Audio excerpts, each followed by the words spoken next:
Star plus के latest serial में अनिंदो को यह आदत थी कि वह अलग अलग लड़कियों को घर लाता रहता था, जिससे घर का माहौल अक्सर तनावपूर्ण बना रहता था।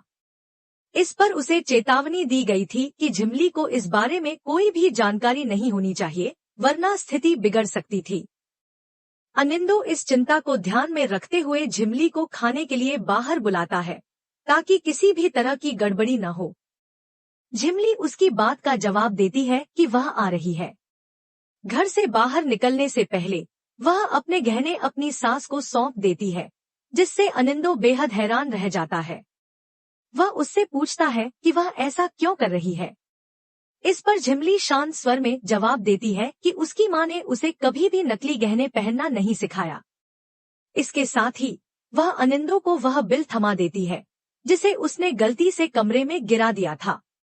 इस बिल को दिखाकर वह अपने पैसे वापस मांगती है, जिससे अनिंदो और अधिक परेशान हो जाता है। दूसरी ओर अर्शी अपने घर वापस आती है और आते ही झनक को उससे दूर रहने का आदेश दे देती है। उसका गुस्सा 7वें आसमान पर था, क्योंकि वह झनक को अपनी तकलीफों के लिए दोषी मानती थी। उसने झनक को यह चेतावनी भी दी कि अगर उसके बच्चे को कुछ भी हुआ तो वह उसे कभी माफ नहीं करेगी। इस दौरान अनिरुद्ध डॉक्टर को बुलाने का फैसला करता है, ताकि अर्शी की तबीयत ठीक से जांची जा सके। कुछ ही देर में घर के बाकी सदस्य भी वहां इकट्ठा हो जाते हैं। माहौल तनावपूर्ण था और इस बीच शुभ ने अनिरुद्ध और झनक की आलोचना करते हुए कहा कि उनमें से किसी एक को अर्शी के साथ रहना चाहिए था, ताकि ऐसी स्थिति पैदा न होती। शुभ के इस ताने ने माहौल को और अधिक गंभीर बना दिया। कुछ ही देर बाद सृष्टि और विनायक भी वहां पहुंचते हैं। सृष्टि, जो हमेशा से अपनी बेटियों के लिए चिंतित रहती थी, अर्शी की हालत के बारे में पूछती है। इस पर तनुजा टिप्पणी करती है कि किसी को अर्शी के साथ रहना चाहिए था, ताकि उसकी तबीयत बिगड़ने से रोकी जा सकती। हालांकि अनिरुद्ध इस बात का विरोध करता है और सवाल उठाता है कि जब अर्शी का अपना परिवार भी उसके साथ नहीं था, तो केवल झनक को ही जिम्मेदार क्यों ठहराया जा रहा है। उसकी यह बात सभी को चौंका देती है, क्योंकि यह स्पष्ट था कि झनक को बलि का बकरा बनाया जा रहा था। सृष्टि इस पूरे विवाद के बीच अर्शी को समझाने की कोशिश करती है। वह उससे कहती है कि उसे झनक के खिलाफ कुछ भी नहीं बोलना चाहिए, क्योंकि झनक उसकी बहन है, न कि कोई नौकर। सृष्टि की यह बात अर्शी को और गुस्सा दिला देती है। वह गुस्से में सृष्टि को आदेश देती है कि वह यहाँ से चली जाए। हालांकि सृष्टि स्पष्ट रूप से इनकार कर देती है और कहती है कि उसकी दोनों बेटियां यहाँ हैं, इसलिए वह कहीं नहीं जाएगी। इस बात से माहौल और भी तनावपूर्ण हो जाता है, क्योंकि अर्शी और सृष्टि के बीच यह बहस रुकने का नाम नहीं ले रही थी। झनक, जो इस पूरे घटनाक्रम का मूक दर्शक बनी हुई थी, अंदर ही अंदर इन सब बातों से आहत थी। दूसरी ओर अनिंदो और झिमली के बीच की दरारें भी गहरी हो रही थी। झिमली ने अपने आत्मसम्मान के साथ किसी भी तरह का समझौता करने से इनकार कर दिया था। जब उसने अनिंदो से अपने पैसे वापस मांगे, तो यह स्पष्ट था कि वह अब और समझौता करने को तैयार नहीं थी। उसने यह भी साबित कर दिया कि वह खुद को किसी भी तरह से कमजोर नहीं मानती और उसे अपने हक की लड़ाई लड़नी आती है। हालांकि अनिंदो के लिए यह स्थिति बेहद असहज थी, क्योंकि उसने कभी उम्मीद नहीं की थी कि झिमली इस तरह से अपना हक मांगेगी।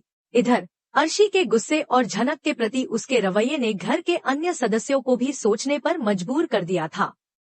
सृष्टि के लिए यह देखना बेहद दुखद था कि उसकी अपनी बेटी इतनी नफरत से भरी हुई थी। हालांकि वह अपनी जगह डटी रही और अर्शी के क्रोध के बावजूद वहां से नहीं हटी। इस दौरान अनिरुद्ध ने भी अपनी ओर से स्थिति को संभालने की कोशिश की, लेकिन अर्शी किसी की भी बात सुनने को तैयार नहीं थी। यह पूरा घटनाक्रम यह साबित कर रहा था कि रिश्तों में दरारें गहरी हो चुकी थी और अब चीजें पहले जैसी नहीं रह सकती थी। अर्शी की नाराजगी, झनक के प्रति उसका व्यवहार और सृष्टि का उसकी बेटी के लिए खड़ा होना, यह सब मिलकर एक बड़े टकराव की ओर इशारा कर रहे थे। दूसरी ओर अनिंदो और झिमली की कहानी भी एक अलग मोड़ ले रही थी, जहां झिमली ने अपनी आत्मनिर्भरता और साहस का परिचय दिया था। इन सभी घटनाओं के बीच हर किसी के दिल में कई सवाल थे, लेकिन जवाब मिलना इतना आसान नहीं था। अनिरुद्ध, सृष्टि, अर्शी, झनक, झिमली और अनिंदो, हर किसी की जिंदगी एक मोड़ पर खड़ी थी, जहां से आगे का रास्ता मुश्किल और चुनौतीपूर्ण था। अनिरुद्ध गुस्से में अपने परिवार पर आरोप लगाता है कि वे अर्शी को उसके खिलाफ भड़काने की कोशिश कर रहे हैं। वह साफ तौर पर कहता है कि यह सब जानबूझकर किया जा रहा है ताकि अर्शी उससे दूर हो जाए। इस पर अर्शी भी चुप नहीं रहती और पलटवार करते हुए कहती है कि अगर वह उसके साथ शादी में गई होती तो झनक को गले लगाने का मौका ही नहीं मिलता। यह सुनकर माहौल और तनावपूर्ण हो जाता है। बिपाशा तुरंत अर्शी का पक्ष लेती है और अनिरुद्ध को कटघरे में खड़ा करने की कोशिश करती है, लेकिन अनिरुद्ध खुद का बचाव करते हुए तर्क देता है कि छोटन की शादी में शामिल होने में कुछ भी गलत नहीं था। वह सभी को याद दिलाता है कि जब अंजना ने अर्शी के साथ रहने की पेशकश की थी तो अर्शी ने ही इसे ठुकरा दिया था। वह यह भी कहता है कि असल में अर्शी को अपनी सुरक्षा को लेकर कभी भी कोई चिंता नहीं थी, बल्कि उसकी असली चिंता यह थी कि वह झनक के साथ शादी में क्यों गया। यह सुनकर अर्शी का गुस्सा और बढ़ जाता है, लेकिन अनिरुद्ध वहीं नहीं रुकता। वह जोर देकर कहता है कि झनक कोई नौकरानी नहीं है और हर गलती के लिए उसे जिम्मेदार ठहराना गलत है। इस बीच अनिंदो और झिमली के बीच भी तनातनी चल रही थी। अनिंदो झिमली को बताता है कि उसके पिता ने गहनों के लिए पैसे देने से इनकार कर दिया है।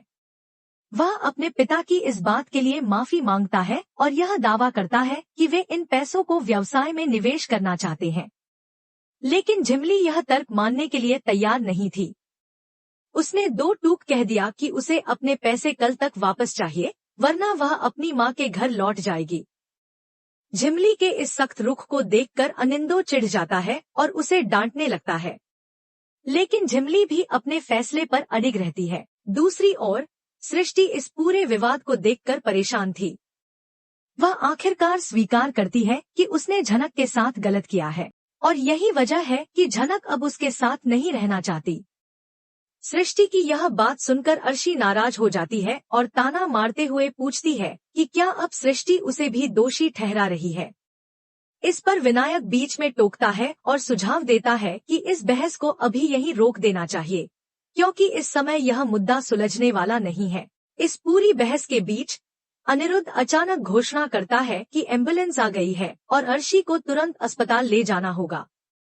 परिवार के सभी सदस्य अर्शी के पास जाते हैं और उसे एम्बुलेंस तक ले जाने की तैयारी करते हैं। अर्शी के चेहरे पर मिलीजुली भावनाएं थी, गुस्सा, दुख और भ्रम। झनक भी दूर खड़ी इस पूरी स्थिति को देख रही थी, लेकिन वह कुछ भी कहने या करने की स्थिति में नहीं थी। इधर अनिंदो और झिमली के बीच मामला और बिगड़ रहा था। झिमली ने साफ कर दिया था कि वह अपने आत्मसम्मान से समझौता नहीं करेगी। उसने अपने पैसे वापस मांगने का पूरा अधिकार जताया और अनिंदो की झूठी सफाई को मानने से इनकार कर दिया। अनिंदो को यह एहसास होने लगा कि झिमली अब पहले जैसी नहीं रही, अब वह अपने हक के लिए लड़ना जानती थी। अर्शी को एम्बुलेंस में ले जाया जाता है, लेकिन उसका गुस्सा अभी भी शांत नहीं हुआ था। उसने झनक की ओर देखा, मानो उसे अपनी तकलीफों की जड़ मान रही हो। झनक ने भी उसकी ओर देखा, लेकिन उसकी आंखों में कोई डर नहीं था, बल्कि एक अजीब सा सन्नाटा था।